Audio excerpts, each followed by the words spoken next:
السلام علیکم دوستو، السلام علیکم۔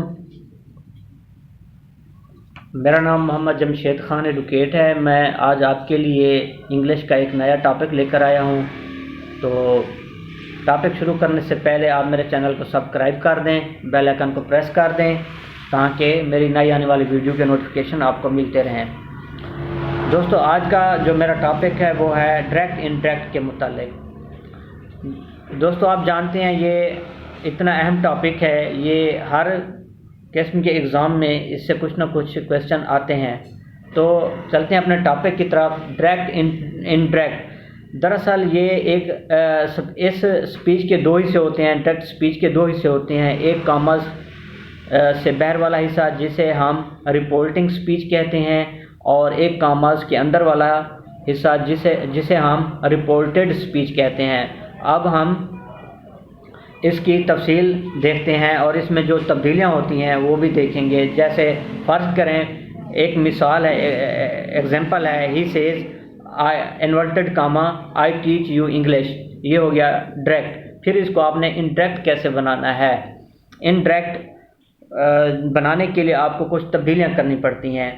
تو تبدیلیوں کے لیے سب سے پہلے میں آپ کو یہ بتاؤں گا، جو کامرس سے باہر والا حصہ ہے ڈائریکٹ ہی سیز، اس میں دیکھیں کیا کیا تبدیلیاں کرنی ہیں، پھر اس کے بعد انڈائریکٹ بنانا ہے آپ نے۔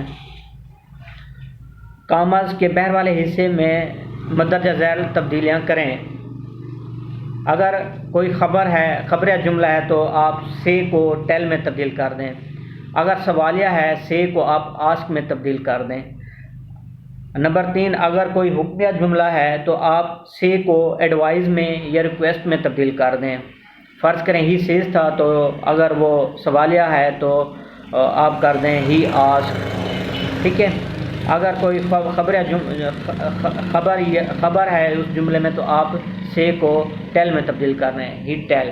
یہ انڈائریکٹ میں بناتے وقت تبدیلیاں ہوں گی۔ اس کے بعد اگر دعائیہ جملہ ہے تو آپ پرے سے کو کنورٹ کریں پرے میں، کورس میں، وش میں۔ اس کے بعد اگر لیٹ والے جملے میں کوئی تجویز ہے تو آپ سے کو پرپوز میں تبدیل کریں۔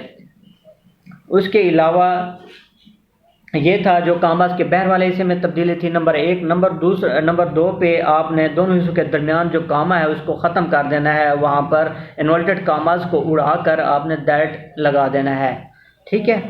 اور کچھ حال تمہیں ٹو بھی لگتا ہے، انورٹڈ کاماز کو ختم کرنے کے بعد ٹو بھی استعمال ہوتا ہے۔ کہاں استعمال ہوگا؟ جہاں پر کوئی حکم یا درخواست لیٹ والے جملے میں انورٹڈ کاماز کو آپ ختم کرنے کے بعد ٹو استعمال کریں گے۔ یہ ہو گئی آپ نے فقرہ کے باہر والے حصے میں تبدیلیاں تھیں۔ اس کے بعد فقرے کے اندر والے حصے میں جو تبدیلیاں ہیں وہ بھی آپ سن لیں۔ اور اس میں فرسٹ آف آل پروناؤنس تبدیل ہوگا۔ پروناؤنس جو فقرے کے شروع میں تھا، فرض کریں ہی شی، وہ جو ہی سیز، اس میں ہی جو ہے نا پروناؤن ہے، اس کو بھی آپ نے جب تبدیل کرنا ہے انڈائریکٹ بناتے وقت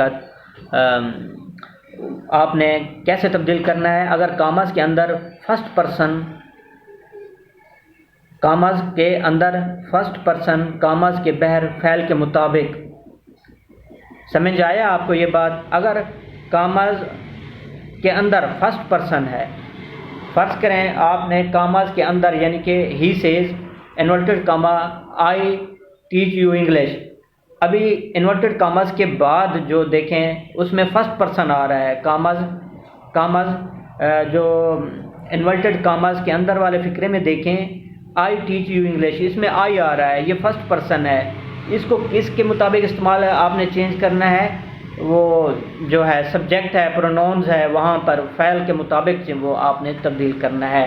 تو یہاں پر کیا تبدیل ہوگا؟ اس کے بعد انورٹڈ سیکنڈ پرسن کامرس کے باہر، اگر سیکنڈ پرسن ہے، سیکنڈ پرسن کامرس کے اندر سیکنڈ پرسن استعمال ہوا ہے۔ سیکنڈ پرسن کون سا ہے؟ تو میرے خیال میں سیکنڈ پرسن ہے وہ سیکنڈ پرسن آئی جو ہے فرسٹ پرسن ہے، اس کی پھر 3 حالتیں ہوتی ہیں، آئی، می، مائی اور my self. Second person you ہے، اگر سیکنڈ پرسن استعمال ہوا ہے آئی ٹیچ یو انگلش، ابھی دیکھیں یو جو ہے نا یہ سیکنڈ پرسن ہے، اس کو کس کے مطابق آپ نے چینج کرنا ہے؟ کامرس کے جو بہر والا حصہ ہے اس میں جو آبجیکٹ ہے مفعول ہوگا اس کے مطابق تبدیل کرنا ہے. اگر مفعول نہ ہو تو می یا کسی اور پرسن کو مفعول تصور کریں.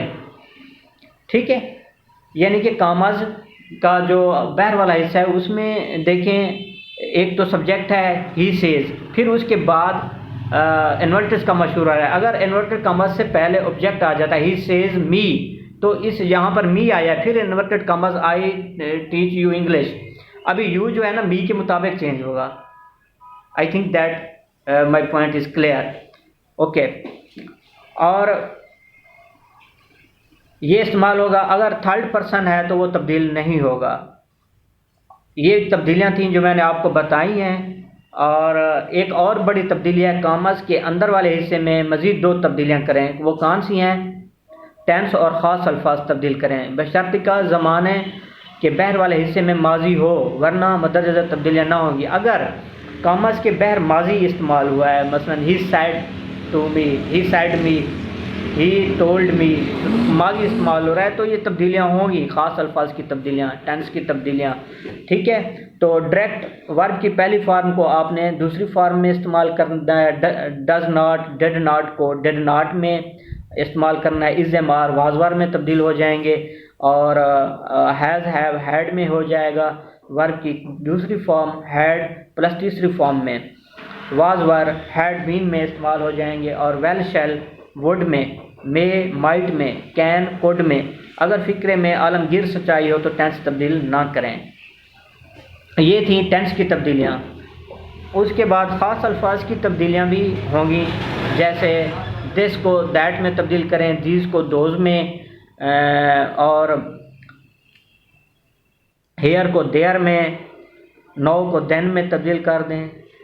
اور ago before, today, these days, yesterday, previous day, tomorrow, the next day, last night, the previous night, یہ تبدیلیاں کریں. تو اس کے بعد ابھی میں آپ کو دکھاتا ہوں کیسے انہوں نے بنایا ہے فقرہ.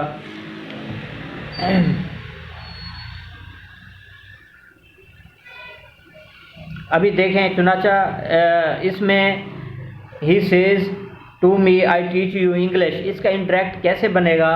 اس میں آپ دیکھیں ہی سیز انورٹڈ کاماز کو اڑا دیا گیا، دیٹ ہی ٹیچس می انگلش.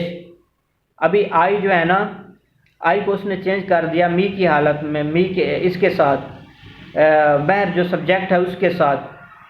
ٹھیک ہے نا، ہی آ گیا اس دیٹ کے بعد. اس کے بعد ٹیچس کے بعد یو کو اس نے چینج کیا می کے مطابق، ٹیچ می انگلش.